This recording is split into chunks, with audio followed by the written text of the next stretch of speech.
Buccaneers. Left-footed pass, looking for Radio Pane. Good interception again from Nikani. Again with Mbule. New skipper Sibisi. Nice pass to Apollos. 4 players around him. To Mofokeng. Mofokeng on the left, Apollos on the right will be the way they're going to approach it. He has Apollos now! He's got it! What a dream start for his new club. Respectfully, is not celebrating, but his teammates certainly are. 12 minutes gone, and the Buccaneers have the lead. All so simply done, and Mbule set that up. Yeah, Mbule set it up, but for me, it's that deep pass from Nduli. Just one that bypasses the midfield, a very congested midfield at that. The ball back. I think if you are Blue City, you want to sit. You're definitely going to have to come out at some point. Now Mofokeng, square ball. Apollos unmarked. First touch is a bit heavy. Gets away with it. Is he brought down? Referee says penalty.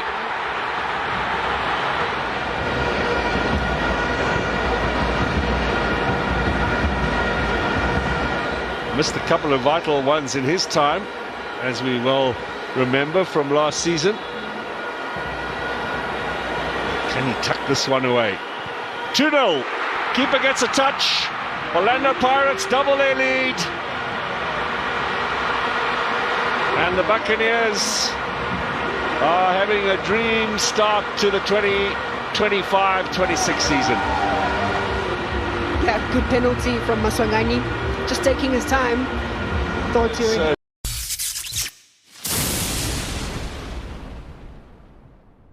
You just never know. Yeah, let's have a look at what they can do with it here.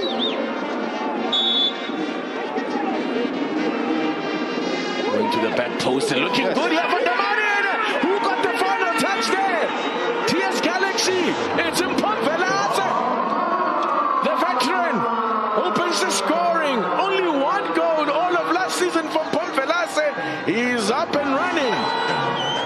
Plus whatever time Mr. Gasa will find, or will decide to add. Galaxy. Mpomvelaza was attacking it. A chance here for the Tejani. Still alive! Applying the circuit and the finishing touch. It's Litswano against his former club. Of course he's going to celebrate, if you were wondering. There we go. It's 2-0.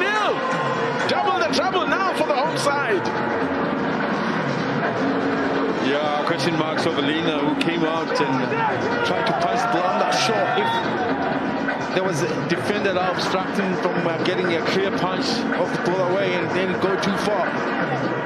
And the second ball, of course, fell for TS Galaxy, who took full advantage. That'll change the conversation. Well, they're talking to, they're going to get from Eric Tinkler at the break. He's not going to be a happy man. Mahalwa goes to the back post, and they pulled one back. Bradley Grobler on debut. We had another player scoring on debut in an earlier game that was actually on the Polish, and Bradley Grobler is up and running for Sekhukhune. One of the easier headers that it goes, he will score. Unchallenged. That's the big question mark. He's not the tallest of players. Yes, he's a good header of the ball. We've seen him score goals from headers, but his position can deliver. Away by Mvelase.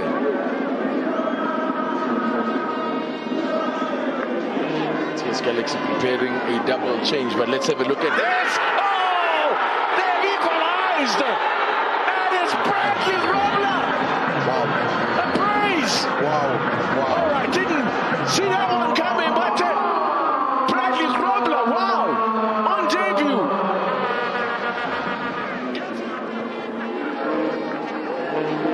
If we don't find another goal between now and 90 minutes, we will have a mistake and there could be problems here. Sekhukhune goal! Oh! What a turnaround! It's complete for Sekhukhune! Applies the finishing touch. They have come from a goal down, from 2 goals down, and they now lead at 3-2 to Sekhukhune.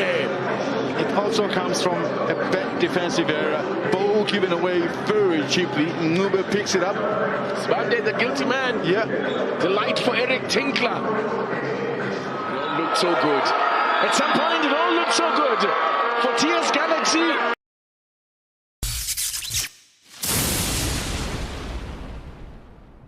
Well, to block and initiate a potential counter-attack. Here's Eckstein. He has got other ideas. Nice setup. Keegan Allen on debut. Bundles it in. That was from this move where Eckstein saw through the many bodies all onside all day, even on a Sunday.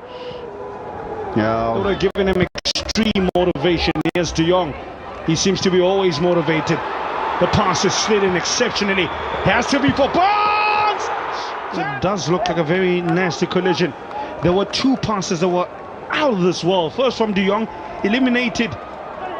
In the interim, as Barnes has already fired a warning shot earlier, but this is a difficult position from this angle with the right foot. Barnes though says, hard for what? I can troubleshoot because I've no problem troubleshooting. Oh, he cracked the code and cracked the angle. It's a brace for Barnes. All the way to Mzamela. As you can see, yeah, we can clearly see it goes around the wall, so that wall wasn't placed in the right place. Your second or third guy needs to be in line with the goalpost and not your first one. But Sanele Barnes is there, and that was his last bit of action as well. That was his last touch. But literally his last touch. Mashiko looking to finish what he started. Mashiko! Oh, and it loops in as well! It's 2-2!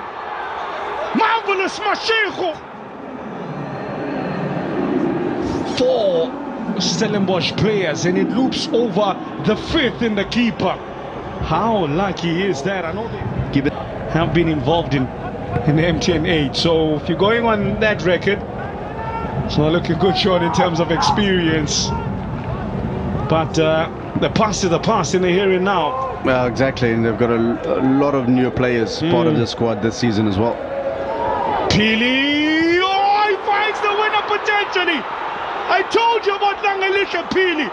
Pili, sir. From the bench and into the spotlight. First half of the extra time as well. The minute he gets that ball, there's one thing on his mind: I'm going to try and go inside. I'm going to try and go inside. And the minute he does that, obviously Mzamela is moving across, and he hits that at the near post and makes it very difficult for Mzamela to make a save. As soon as he got the ball, we all knew what he was going to do, except the Amazulu defense by the looks of it.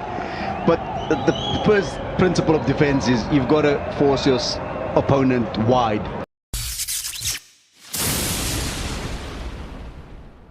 Rainers will be looking to get onto the end of this. Good elevation, bobbing around and in the back of the net. All very simply done, and Ikram Rainers opens his account for the new campaign. And the marking there from Richards Bay atrocious, and Mamelodi Sundowns resultantly punish them, and punish them early. And with Mamelodi Sundowns over the years, it's been a team that is spoken about, especially in terms of set pieces. They were not really good in terms of that. And here it is that with Richards Bay is defending in that box, because now there's free men. Rainers was free, also granted the far post, even Tembazwane as well was free. So they had a couple of players that could actually put in the back of the net, but you don't want to allow Rainers to be free inside the box. Yeah, there were 3 players this way, just a 1-goal lead for a dominant Sundowns. And Richards Bay, the team talk might be a positive one at the break. And let's see, this half is not over. Oh no! My word, they just put the curse on them. Chudeka, the skipper. The 6 points that got them into the top 8. Before that, they'd won just 2 of 26 away games. So here's Rainers now. Rainers, oh, that's just crept in. Brilliantly done. He spotted a bit of a gap at the near post and snuck it away for his second of the match. And we spoke about Rainers playing on the shoulder, and with a little bit of bravery as well from Richards Bay playing that high line, but then he drifted on the side, where normally in the first half he was always in between Mabua and Mnenga now shifting on the left-hand side, and that pass as well with his speed as well. Can see also with Magula maybe shifting a little bit to his right-hand side, opening that gap in the first pole. Richards Bay playing. Once you turn there, is on the move. Good play, Paul, because the line is not straight. With his speed, with his finishing as well, makes it very, very difficult for Magula to be able to save it. Mabena out wide. The Chaku behind him. Reyners to his right. Is Mabena going to go on his own? He's got the goal. Gets the deflection, but it's number 4 for Mamelodi Sundowns and the teenager. He's only 18 years old now, and obviously a very popular man. Even the coaches come to celebrate with Siyabonga Mabena.